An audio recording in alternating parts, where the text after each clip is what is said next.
Meet the Ashby Hawkins family.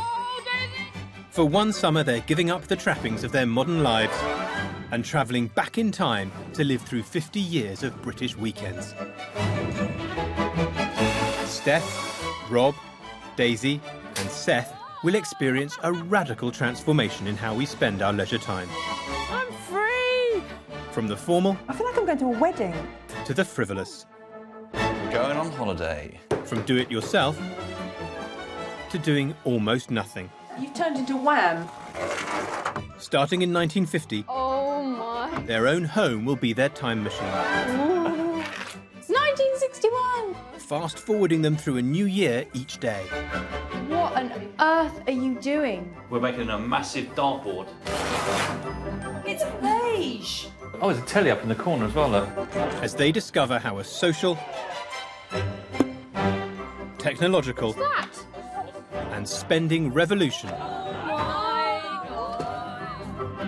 has transformed our free time forever. You ready? Yes! Last time they lived through the frugal 50s, when their spare time was dominated by work, not play. Oh my God, it's revolting. There's you go. Oh, that's it. Will the 1960s offer up more fun for the family? Gin and gambling. I messed up the folding No, you deck. didn't, you didn't, No, I you did. didn't. Look, the corner's not going into the right place.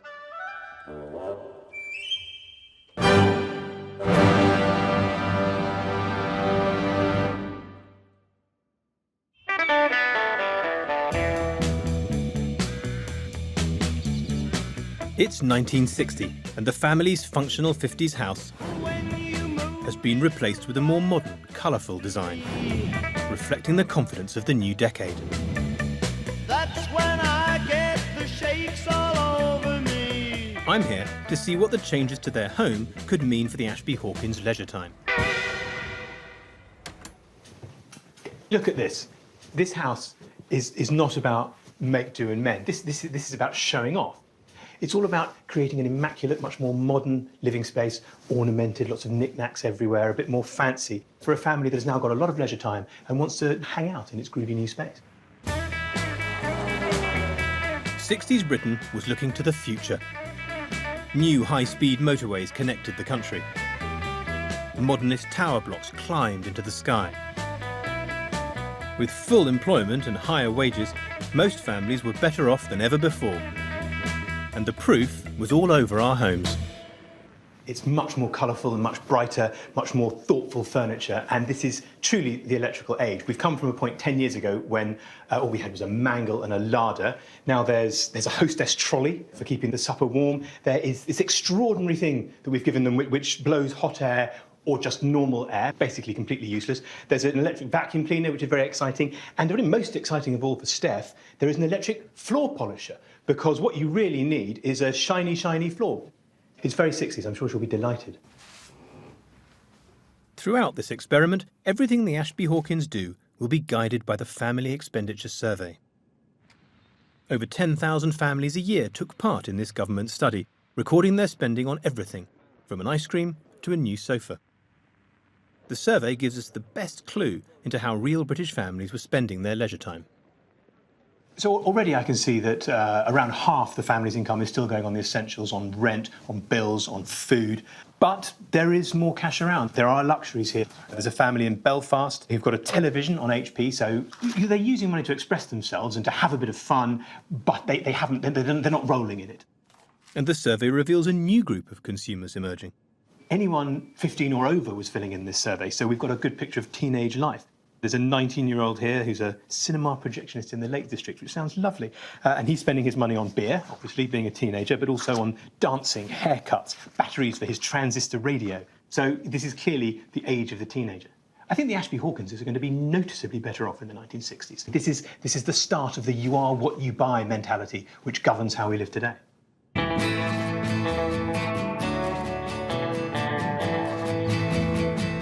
I hope that the 60s is going to be freer, lots of stuff going on. I'm really hoping that Steph and I and kids spend a lot more time together. I want to have actual leisure time rather than stuck in the kitchen and cleaning. It's time for the family to see their remodelled 60s home.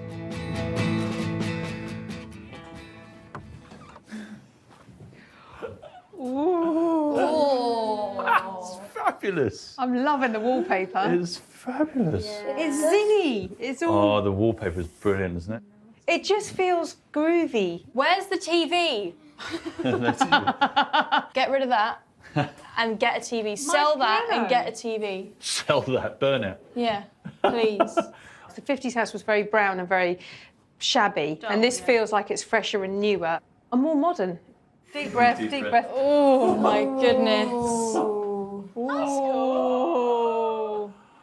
Actually, not that bad. Everything's plugged in. Everything's wired. And a Hoover. Hoovers. Not just a Hoover, there's a floor polisher. My domestic cup runneth over. Oh, it's so What is it? yes. We have a fridge. Yeah, but electric kettle. There's Old more school stuff. kettle. Electric. It feels so much bigger. It almost feels twice the size. Aha, you look fabulous. Thank you, Charles. How are you enjoying your 60s house? It's groovy. That's good because you've got more leisure time. Yay. Here's your manual for the 60s, a very groovy manual. Thank you very much. Life is changing at a different pace for different members of the family. So Rob, you've still got your job. The essentials are getting a little bit cheaper though, so you're finding at the end of the month you've got a bit more money spare for things that are a bit fun. Steph, no fantastically good news for you. It's more housework, more domestic drudgery. Seth, you will be free to run around and get into trouble outdoors and have a lot of fun, but you will be expected to pick up certain skills from your father to prepare you for becoming a man. And Daisy, obviously the 60s is the decade of the teenager. Yay. And according to the Family Expenditure Survey, teenagers did have some spare money, so who knows, you might be in a position to have some fun, spend some money on yourself. Yay, fun. Yeah, so you have a bit of spare money, so in fact you will be able to rent the really must-have item of the 1960s, Exciting. which I've arranged to have delivered for you. Oh, yeah. That's huge. We've got a TV now. Amazing. So we love it, it's going to stay. Where's it going to go?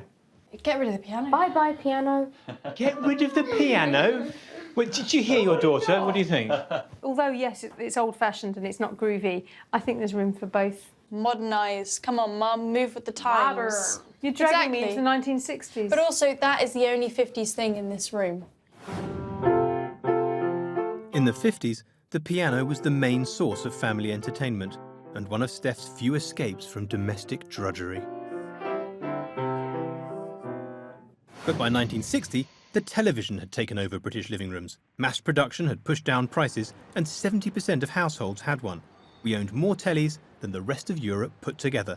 And with brands like Perdio Portorama and Dynatron, you could even buy British. There were 20 homegrown brands, compared to just one today. Yeah, we should get rid of the piano. Piano's got to go. It's probably a good choice. That is, you know, getting rid of the piano, that's what people did.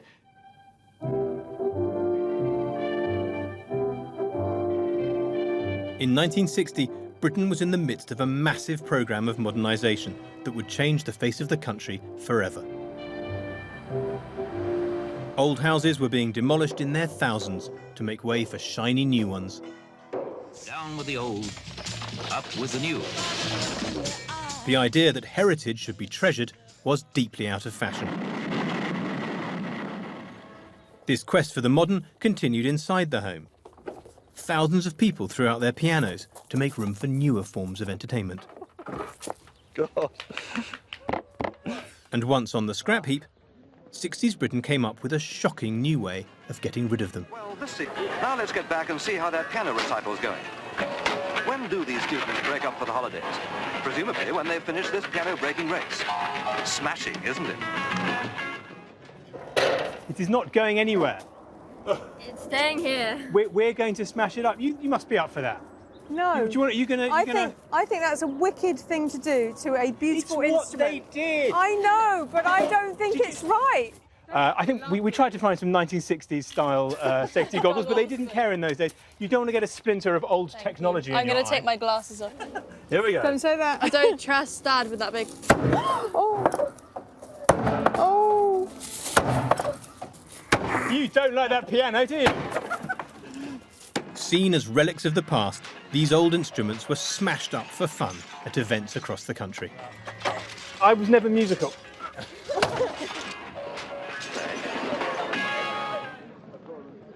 Okay. It's my piano in 1950s, and now it's the 60s, and they want to move on. So I've got to get with the times, really. I'm feeling really old. It makes me feel really old, because I'm like, I don't know, I'm not with the kids, am I? I want us to keep the old things, and they want to keep the new things, and God, some tension there. Do it. Go on, Mum. This feels wrong. On This a feels door's 10 test. kinds of wrong, but... Oh, that's the one. Oh, that's just wrong. You shouldn't have done. That's bang out of order, that is. My work here is done.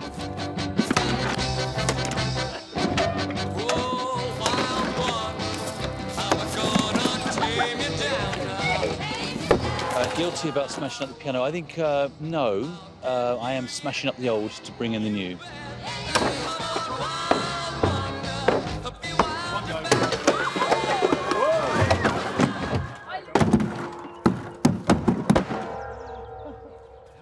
That was just simply the most awesome fun. I will see you later in the decade. Carry on smashing, and then watch a bit of TV. Yay!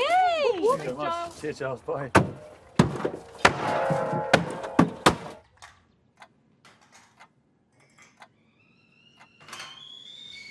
Having put the past behind them, the Ashby Hawkins can now spend their free time enjoying 60s entertainment beamed into their own living room. Tea and cake, tea and cake. Shift your Harris off the table. And do not eat the tea cakes in one mouthful. We were just reading about what's on the telly tonight. Oh, what is on the telly tonight? Because we've got a telly now. Well, it is Wednesday. Blue Peter. Wow. The children's television is finished. That started at 5 and finished at 6. David Attenborough. Really? Yes. Wow. That's how old David Attenborough is. You've given up my piano playing for this. Yeah. Yeah, it still beats your piano. And it was worth it. Yeah, totally worth it. In 1960, British audiences only had 2 channels to choose from, BBC and ITV, compared to around 60 channels today. And before On Demand, you could only watch what was on at the time. These days, we're finding ourselves with much more leisure time on our hands. What to do with it all? Well, there are lots and lots of things we can do. One thing is the increasingly popular sport of shark fishing.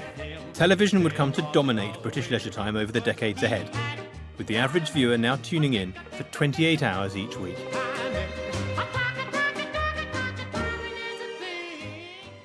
Seth, sit back.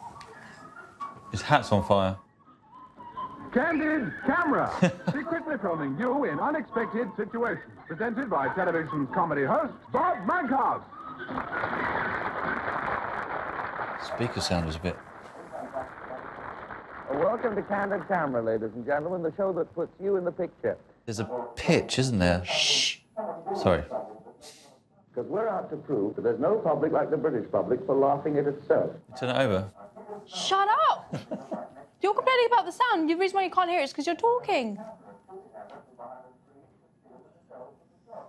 What shoe is this? I came in with a shoe. I don't know what's going on, really. They've taken one of her shoes away, and she thinks perhaps someone's walked out with it. Oh, this is like a... Oh, it's like an old version of pranking. Yes. Ah, okay. That's just sewn together junk. You always have to start somewhere, and I think It's that's a start, a really but it's good a pretty start. bad one. I think it's really, really well Really done. bad one. But it still beats your piano playing by miles. Thank you, darling. You're welcome. To watch a Bob Monkhouse Candid Camera episode was a real treat. There's no remote. Even though there are only 2 channels, you still have to get up and change the channel. The TV kind of just shuts everyone up, and sometimes that's what you need rather than constant conversation like it was in the 50s. It's 1961! Yay! Seth, you'll be delighted to know that as it's 1961, we have sliced bread. I have wait a bit.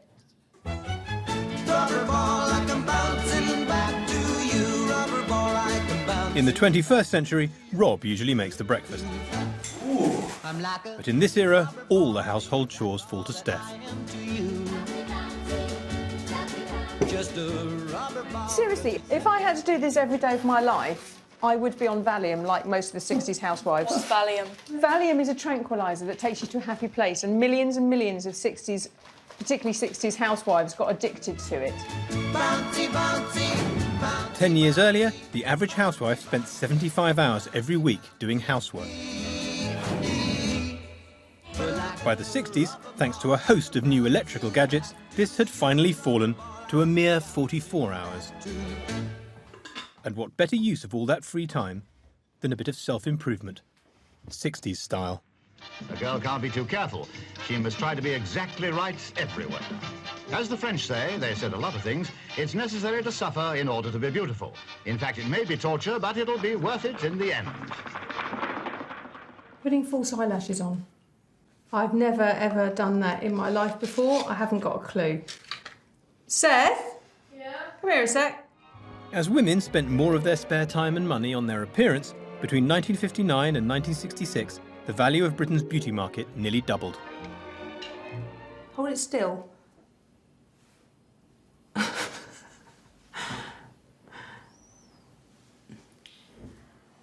That's not right, is it? Actually, There's glue everywhere. Actually, it's okay. It looks like it's sort of crawled onto your eye. The Financial Expenditure Survey reflects this growing trend, like this housewife from Norwich, who spends 5 shillings on a tin of cream puff makeup. I know what I look like. I look like a drag queen. Marvellous. As well as looking good, 60s women were also expected to be the perfect wife and mother. Men say they know just what to go to make up an ideal woman. Talk about hair, clothes that you wear as part of the ideal woman. I gotta find a man who loves me as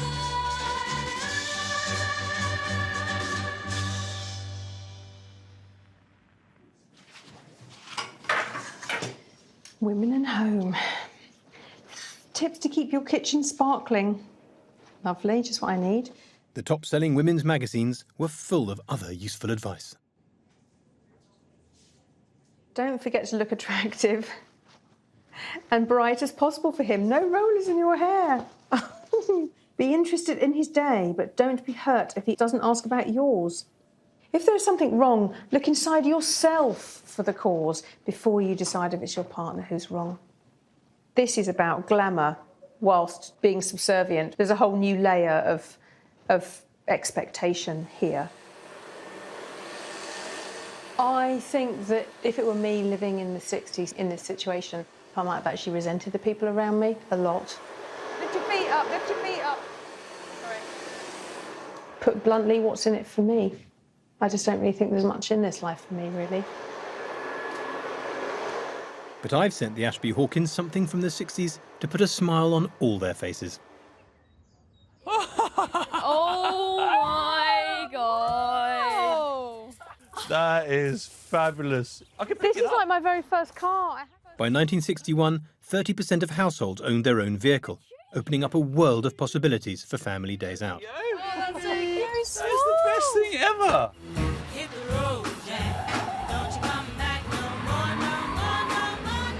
The Ashby Hawkins are now the proud owners of a Mini, the 60s icon that would become the most successful British car of all time. During this decade, Britain was the 4th biggest car producer in the world. Today, we're 11th, just behind Russia. The Family Expenditure Survey reflects the rise in car ownership during the 60s, like this family of 5 from Chorley, putting a down payment of £9 and 10 shillings on the loan for their new car. You look like you just won it in a quiz. Well done, madam. Off you go. But it's not Steph who'll be in the driving seat. Only 1 in 10 women had their licence in 1961. Beautiful. Look at that, look. Woo! I love it. Dear Rob, this is a manual for your newest purchase. My newest purchase. Thank you very much. Your first family car, a Morris Mini. The car would have originally cost you £497. Wow. That's over 10 grand in today's money. Today I'll have to perform some basic maintenance. Oh no, I've got to perform basic maintenance checks. Good luck. This is as easy as putting on a pair of false eyelashes, trust me. You reckon? Yeah. These days, garage costs are so high You just have to do the work yourself. On Saturday mornings across the country, men could be found tinkering beneath car bonnets. Unlike today, when you need a computer to fix your car engine, in the 1960s, if you didn't mind getting your hands dirty, car maintenance was something almost any man could do. Check oil level and top up if necessary. So, where do you think the engine is? Bonnet. There we go, that's it. An important part of being a 60s dad was teaching your son practical skills. It's called a dipstick. A dipstick is like a stick that you pull out. So today, Seth is Rob's apprentice. Hey, what about that thing there? That thing's there. Yeah, it is exactly like it, yeah. Yeah. It's that, by the way. I was just testing. Check coolant in radiator. Coolant. That's the radiator. We need to see the water going into the radiator, which is this thing. Check coolant in radiator. Why don't you say that? I know what the radiator is. You ready? Yeah, turn it. Yeah, that's good. That'll do. Check that one off your list. You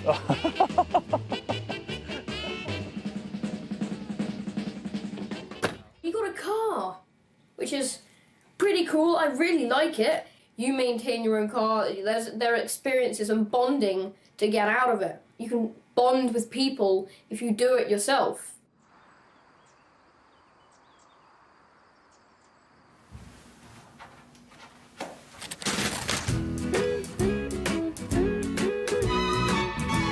It's 1962, and the Ashby Hawkins are making the most of their new motor and taking a trip to the seaside.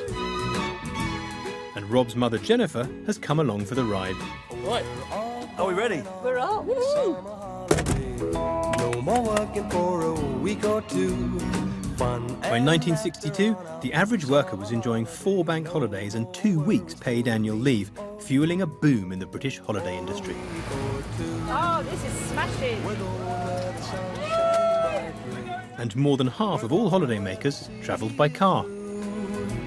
We've seen it in the movie. But the increase in road traffic created a new problem for 60s families: the bank holiday traffic jam. By the middle of the decade, 7-mile tailbacks weren't uncommon. In 1966, the AA recorded 1,500 cars leaving London before 5 a.m. in an attempt to avoid the jams. To get a taste of a 60s seaside resort, the Ashby Hawkins have come to an amusement park from the era. There's a helter-skelter. Great, it's a beautiful day. We're in Margate. I mean, what's not to like? It's going to be nice not seeing you wash up. Oh. Lovely. Don't do that in public, it's disgusting. Pedal faster, Mum. Pedal faster. There we go. How's that? This is so much fun. That's so cool. That's brilliant. Rob's even brought his new Super 8 camera along to capture the day.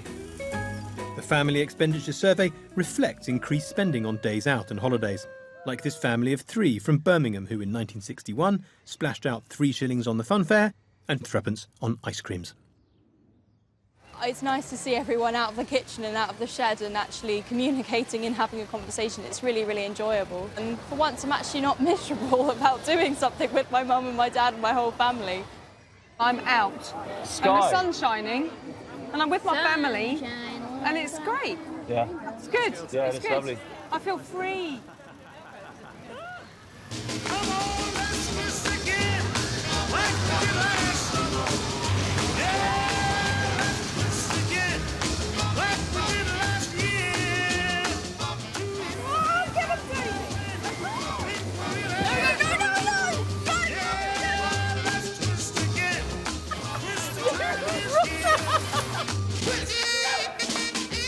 Good fun.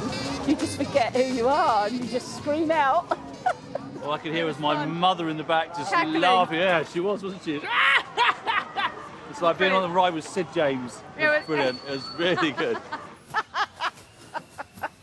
This Yeah. is what leisure time is. Yeah. This is fun. Proper leisure, Yes. pleasure and leisure, all in one, isn't it? More. That's it. I'm here. Oh, Mum. Take my handbag. And for Steph, it's a real holiday. Takeaway fish and chips on the beach means no dinner to prepare. My day is complete. I just say, Here's to your mum not cooking for the first time. Yay! I want to say cheers. Cheers! Yay. Here's to other people catering. Yay! Woohoo! I'm free! I'm free! Oh, God, it feels so good.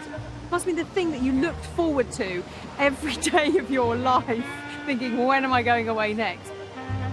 In the modern day, I wouldn't normally spend this length of time with my family unless we were all forced to go out. And then we'd probably all be on our phones if we had the chance.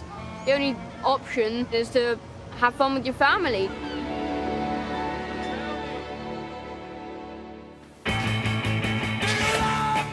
In 1963, with full employment and high wages, most families were enjoying a better standard of living than ever before. 80% of teenagers left school at 15, and most had full-time jobs. They had money to burn and splashed out on clothes, magazines, and in particular, music. Groups of youngsters like these have teamed together with one ambition: to top the hit parade. In 1955, 4 million singles were sold. By 1963, it was 61 million. The Family Expenditure Survey is full of teen spending, like this 17-year-old from Birmingham who buys a record and music magazine for 8 shillings and threepence.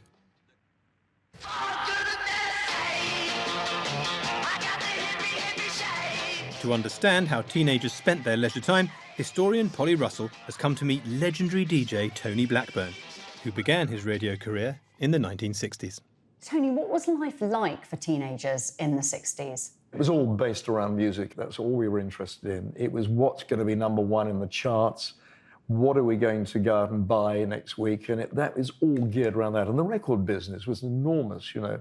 And this is the first time, really, that there's a definable identity of teenagers, Yes. isn't there? Yeah. Or there's a market for them, there's things for them to do, there's things for them to buy. We didn't have quite so much from the point of view of technology, and what we had, we were enjoying, you know, like these record players and going out and have you got the latest, you know, Beatles or Rolling Stones record or Drifters or Jackie Wilson, and that's what the conversation was about.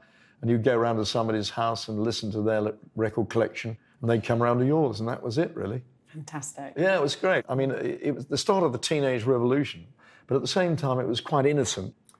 Should we play? Yeah. There we are. And that should drop down. There we are. Yeah. There's the tone.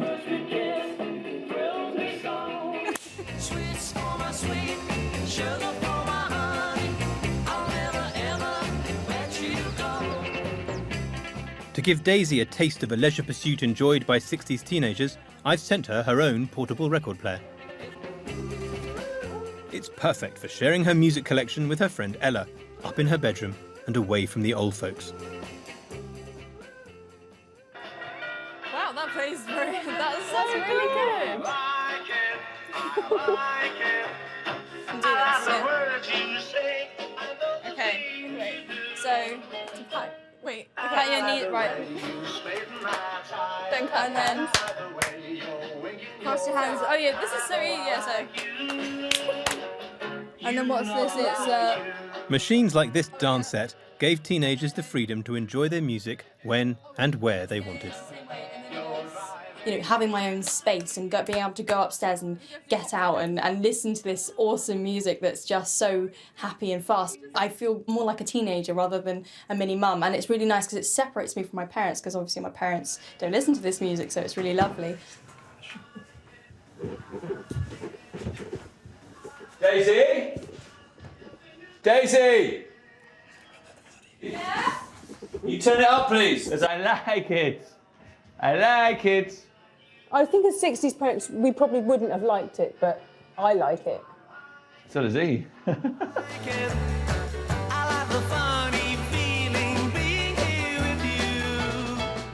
I am really enjoying the 1960s. I've got new stuff. I've actually changed. Mum has stayed the same, and I think change is always good. I'm still not getting the leisure vibe. I know we went out yesterday and we had a lovely time. But today it's Saturday night. And I'm in, without any wine, having had a most revolting Vesta curry, and I'm washing it down with a cup of tea and a Tunnock's tea cake, and that's as exciting as it gets on a Saturday night. I'm like, What a kooky little paradise. What a kooky little paradise. 1964. I've sent Rob one of the more popular men's mags of the decade. Wow. That's fabulous. By the mid-60s, DIY was not just for functional repair work anymore. It's now about aspiration and modernisation.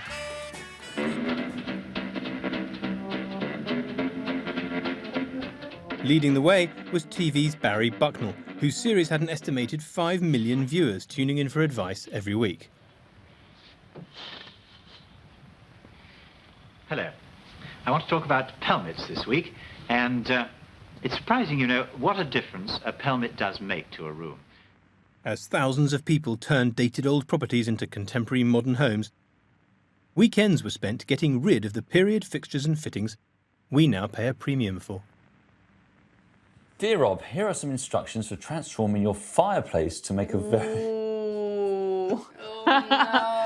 very modern living room. I'm really thrilled. There's two of them. There's covering the door and boxing in a fireplace.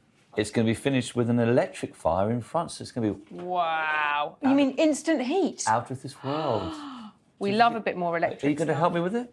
Yeah, okay. Yeah? Why not? Sure, I need someone to blame in case it goes wrong. Unlike the majority of 60s men, DIY isn't something Rob usually chooses to do at the weekend. That way? Yes. There we go. Yeah, I know what I'm doing. They boxed everything up in the 60s, and come the 80s and 90s, we unbox it all again. It's like a little Christmas present. But I suppose it was the fashion of the time. Wallpaper first, I think. What do you think? Wallpaper first? This could be awkward if your walls aren't square. If we have real trouble cutting a fine edge, we'll just push the rug closer to the fireplace. What we're trying to achieve is a nice, smooth, buckle-free finish. What do you think? Stand back? That looks... Yeah, it's actually not that bad. So when it's gone off, you can then use your gauge to square off the edges. Now, when your glue is thoroughly dry, you can then trim around the edge to remove the extra eighth of an inch. Come on, noisy. Come in and see how you're getting on. Wow. Yeah. Hello. And I've got a new lamp as well. Fantastic. Ready? Oh, yeah. I mean, that just... Yeah. I love You're happy it. with your lamp? I love it. What about your fireplace around? I've never, ever wallpapered in my life. I think it's really ugly. You've done a thorough job of it, but I just think it's really ugly. You look really hurt, actually, when I said that. You look really... You're threatening me with a hammer. You look, you look really genuinely hurt when I said that. I thought it looked horrible. Right, said Fred, both of us together, one each end and steady as we go. Huh?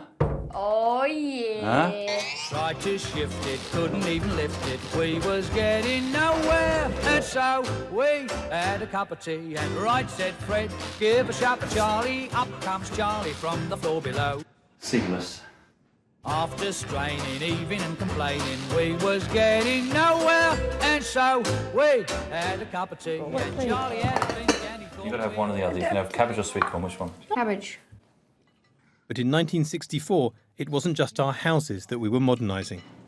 This afternoon, Her Majesty the Queen invited me to form a government, which I'm now in the process of doing. New Prime Minister Harold Wilson had seized on this zest for the new in his election campaign, urging Britain to embrace the white heat of technology. No building reflected this change more than London's Post Office Tower, which opened in 1965.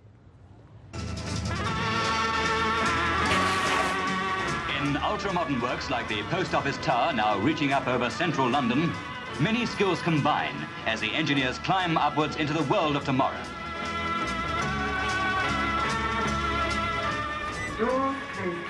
At 600 feet, it towered above London. First, the high-speed lift to the 35th floor and the cocktail bar. The lift is now travelling at 1,400 feet a minute. Oh, ear pop. That is quite fast. I'm meeting Nicola Millward, innovation specialist for BT, to find out what this amazing building actually did. Well, basically, the BT Tower is a very big antenna. It was the heart of the microwave radio network, so that was the principal transmission means for the telecoms network in the 1960s. In the days before satellites and fibre optic cables, the tower was at the heart of a network that beamed phone and television signals around the country.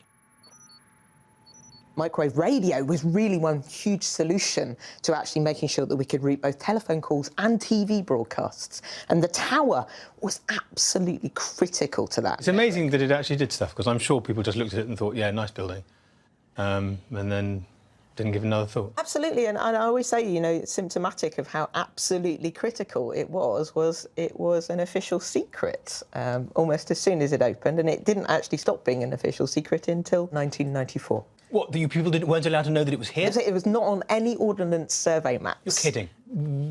I'm boggled by that. You were supposed to walk past it sort of shading your eyes? What was the secret? It was so core to both the telecoms network and the broadcast network that it was regarded as a very critical piece of UK property. Despite the huge expansion of the telephone network, few people in the mid-60s had their own phones. The Ashby Hawkins are among the vast majority of the population who still have to leave home to make a call. Now. Wow, look at that. That's so cool. Are we going to be calling some people? I hope so. I'm surprised and a little disappointed that you knew what it was. Well, it says at the top. So it does. So you need that information. This is a thing with which you're familiar? Yeah, they have them in the street. That's where people wee in when they get drunk. Yeah, but once upon a time, people used them for making telephone calls. Yeah. Have you ever used a telephone box? Have you ever used a telephone box? No, I've got a mobile. Are you aware that at this time in the 60s, 75% of people didn't have a telephone? So they had to use this. A telephone call at that time cost sixpence. It's worth about 50p now. Really? Yep, and you got a minute for that. So Well, I spend like an hour on the phone. So that would be 10 minutes is £5, so an hour would be £30. Have you got £30 worth of stuff to say to your friends? Nope. Right. Who's going in first? Seth. This terrifying piece of technology. It is a bit cramped. It's quite disgusting. Like, your phone is your phone and you do what you want, but this is everyone touching it. Why don't we make a phone call? Dial your own phone number. That's not how you make a telephone call. You've got to lift the receiver.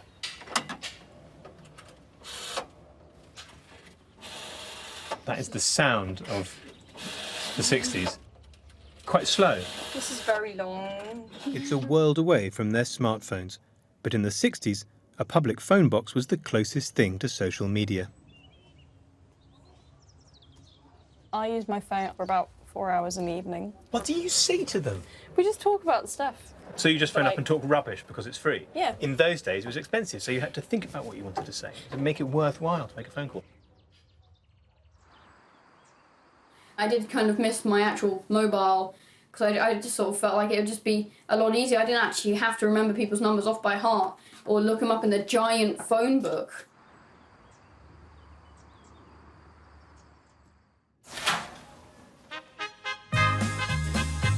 It's 1966, a year fixed in the mind of England fans across the country. Sir Trevor Brooking, one of the era's sporting heroes, is bringing a game that capitalised on the nation's obsession with football. Hi, Rob. Hello, sir. Nice to see you. I thought I'd bring Mr. Butte there along. Is that okay? Wow, come on in. You're most welcome to my house. Come on in, please. Gentlemen, I'll give you Sir Trevor Brooking. Nice. This is Seth, is it? Seth, Yes. my son Seth. Very good. And Harvey, yes. There we are. I got Mr. Butte here. Do you fancy a game? Okay. I'm not very good at it, but... Well, that'd be good. There should be a good match between you. It'll be us versus you then, yeah? Subbuteo was the FIFA 16 of its day. The new 3D figures introduced in the 60s sent sales rocketing, with 300,000 sets sold each year. With miniature versions of all the teams, 60s boys could play football indoors with their heroes. Let's think about this strategically. Yeah, where are you going to play it? Can we get some of these guys? I'd like to point out, lads, that you can't have 30-second discussion during the match about what you're going to do. You've got to do this instinctively. In the 60s, 1 million people attended live matches every Saturday. Saturday afternoon is the peak of this boy's week. He'd never miss. He's the first, and behind him there's a whole army. And at just 20p a ticket, it was an affordable way for fathers and sons across the country to enjoy quality time together. Everyone forgets their own worries. If their team wins, they too will feel the achievement of victory. From the terraces to the dining room table, it was a golden age of football. Sir Trevor began his career in 1965, signing for local team West Ham. Saved. 64 won the FA Cup, 65 the Cup Winners' Cup, and then all biased West Ham fans will tell you, of course, West Ham won the World Cup in 1966. I've actually heard that, yeah. Because we had 3 players in the team. Racing to beat the whistle, Jeff Hurst saw an opening in the defence and achieved the hat-trick. The game's popularity reached a high point in 1966, when England triumphed at the World Cup.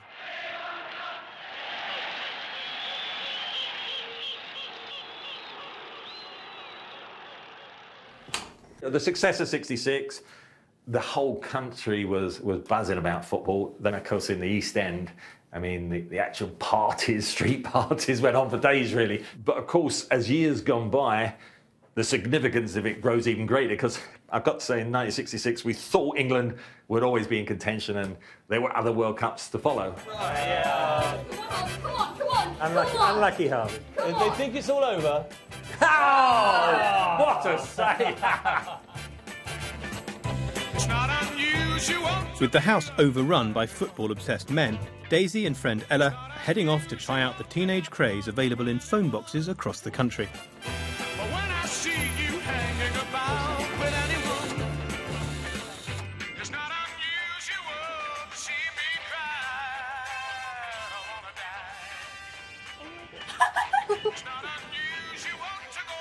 On a modern smartphone, you can stream music and store thousands of songs.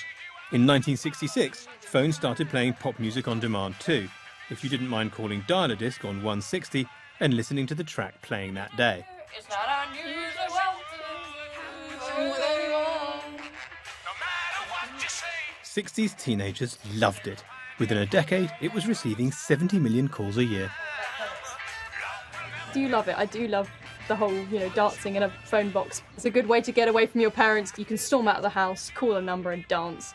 And that's quite fun. I think that's a really good thing. Okay, yeah.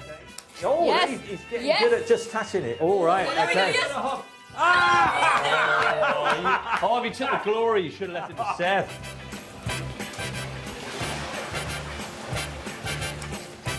Oh, that's a good shot. That's good, because he's got to play in the 18-yard box. Yeah! I was thinking, shall I be gentle? And then I thought, no, be ruthless, Trevor. And I'm sure they would have been exactly the it's all same. part of the learning curve.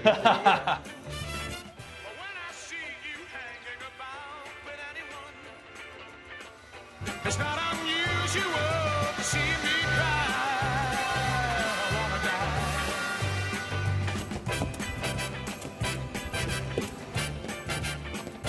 It was amazing to play Sabutio with the fabulous Sir Trevor Brookie, and it has inspired me to take Seth to a match. After today, I think it'd be really nice if I took Seth to go and watch West Ham, to see what Trevor was talking about, to see, the Hammers in action.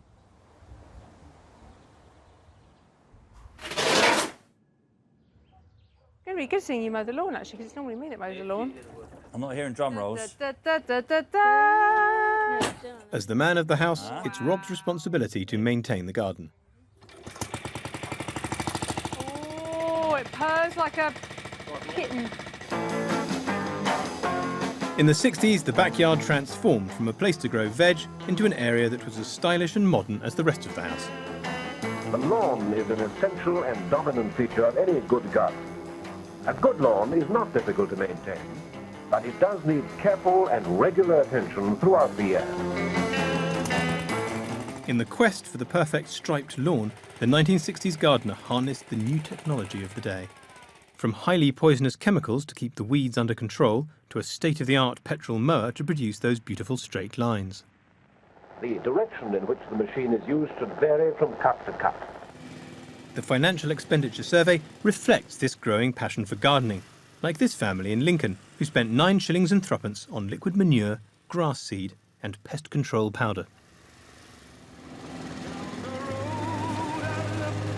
And there runs Mary, hair of gold and lips like cherries. It's good to touch the green, green grass of home. Loving it, absolutely loving it. Now I can see the lines coming through.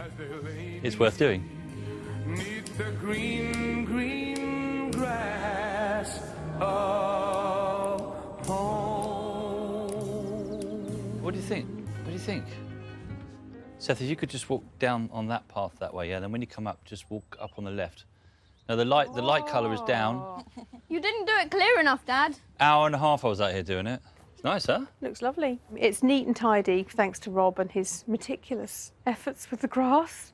And this now is a nice big room added to the house, really, so it's lovely. But a very different feel than 50s, very different. It's much, you know, it is about leisure, isn't it? With the lawn dutifully maintained, it's back to the washing up for Steph, as the men of the house settle down for some must-see viewing. With only 3 channels to choose from in 1967, a series on origami became appointment to view. And a very big welcome to the inner sanctum. You know, you can't do origami without paper.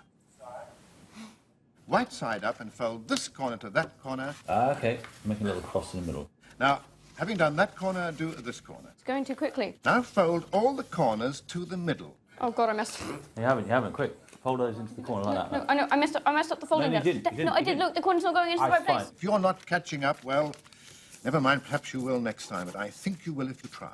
No, I can do it again. I can do it again. I can do it again. I can do it again. You're going to miss it. Fold the whole thing in half like that. It doesn't work. It doesn't work. Done it. Oh, I missed out what you've done then. Fold that side to the middle, like the door of a long cupboard. What? Now, hold it like that, please. And fold it in half diagonally across there. Turn it round the other way, and you'll find it stands up like that. It really looks jolly good. There is a water lily, a beautiful decoration. Woo! Huh? Not bad, is it, the first time? Today was great because me and Seth spent some time together. But, you know, we've always had a really good relationship, but he's coming to that age now where he's off out with his mates now. So a lovely day, really nice. Love being with my son. Ladies, it's 1968. In 1968, swinging London was setting trends around the world. Today, Daisy and Steph are going to meet a 60s icon who was at the heart of it all, Sandy Shaw. Best known for her pop hits, Sandy also ran her own fashion label. Daisy and Steph. Yes, hello. Hello. Hi. Good to meet you. Hello. Hi. Oh, I love your hair. It's amazing. She's going to show Daisy how 60s teenagers kept up with the latest styles. So the 60s was an amazing time because it was the time of a teenager.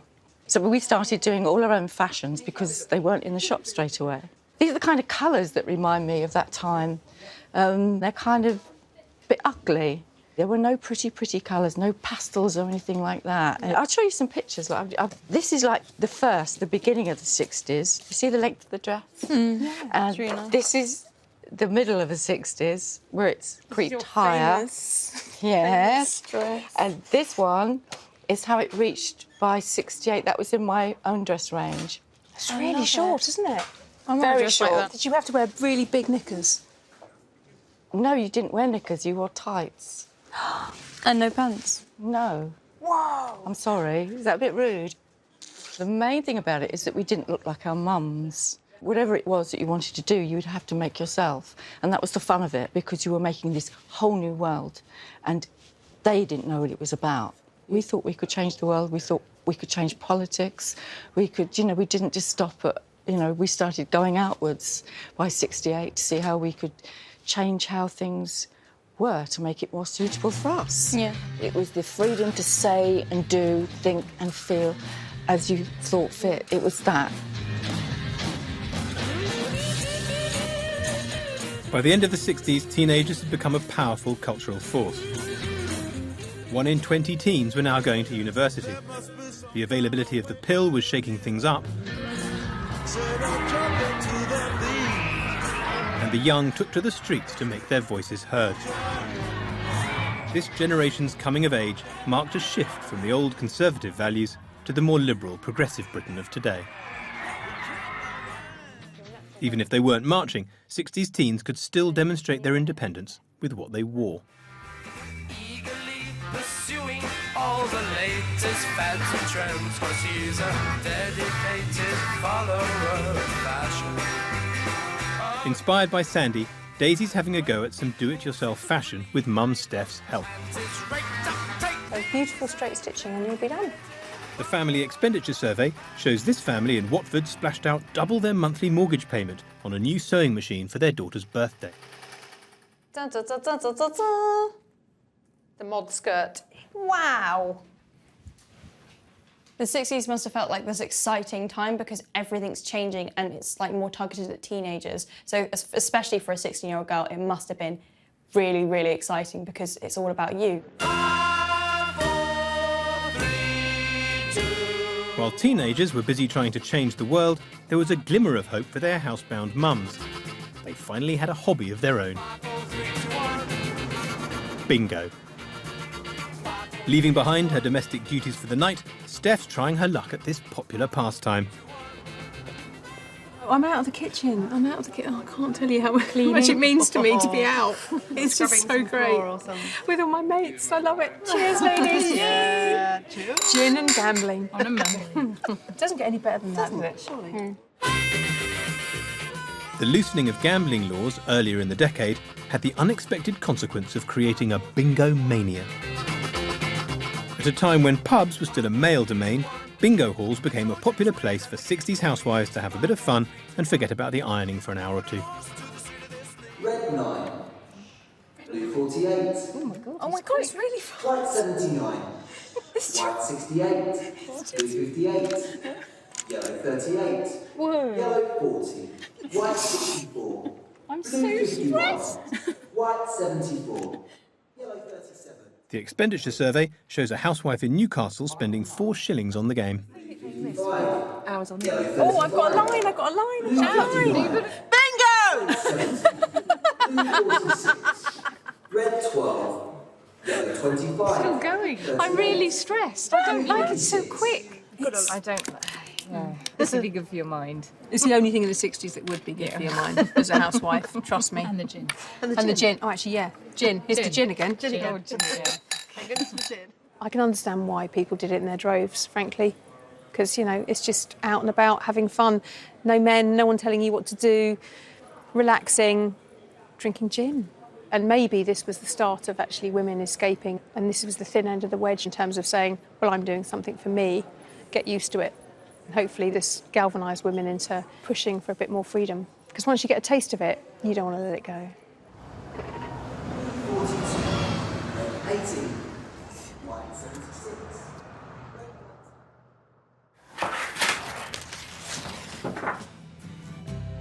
Ground control to Major Tom.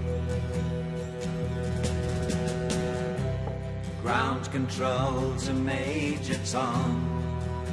It's 1969, and the family have invited friends round to mark the end of the decade and witness a very special event. It's a space party, isn't it? This is the landing on the moon. This is like one of the key points in history. It's quite extraordinary that we've gone from Mangles to landing on the moon in a handful of years. It's just extraordinary, isn't it? And if that's not worth making an Angel Delight flan for, I don't know what is. This is ground control to Major Tom. I'm back to experience this decade's defining moment with the family. 1969. July 21st. Yeah. 8 days later, an even more significant thing will happen. You were born. She knows, because it was big news at the time. Astronauts Neil A. Armstrong, Edwin E. Aldrin, and Michael Collins, the 3 men who will make the next and most historic round trip to the moon. On the 21st of July 1969, 1 billion people tuned in to watch man's first step on the moon. Even to beam the pictures from the moon to here Yes. was pretty special, let alone actually landing on it. Yeah. This is absolutely amazing. I'm getting goosebumps. If you stand on the ladder facing forward, the -Y strip is the landing gear to your left. Hey, I am, bud.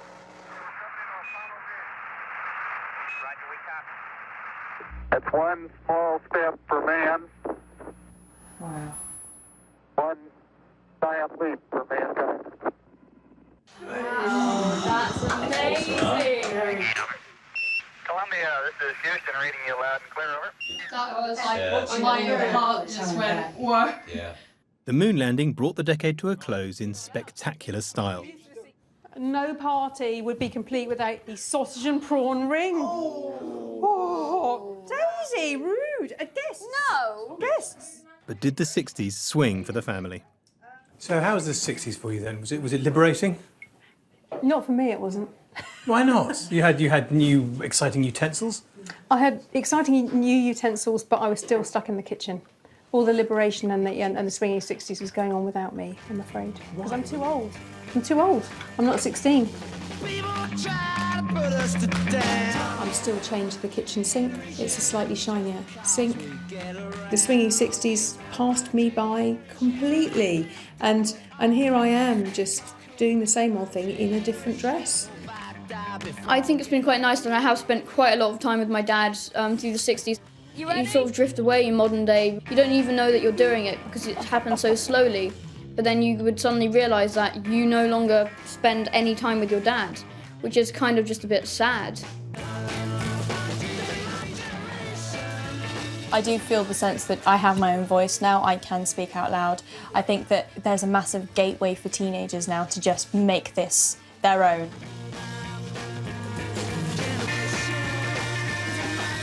'60s for me has been togetherness as a family, and that's been lovely. It's been a coming together of the four of us. We've done a lot more smiling and laughing together in the '60s. And I got to play football in the lounge with Trevor Brooking. Compared to the 50s, they clearly cheered up. Compared to the 21st century, yes, they're still lacking in a few departments. You know, Steph is a bit disappointed. She thought she was going to be freer than this. Things will change, but slower, I think, than she imagined. But I think they all acknowledge that things have looked up from the 50s. And frankly, today a man landed on the moon, so anything could happen.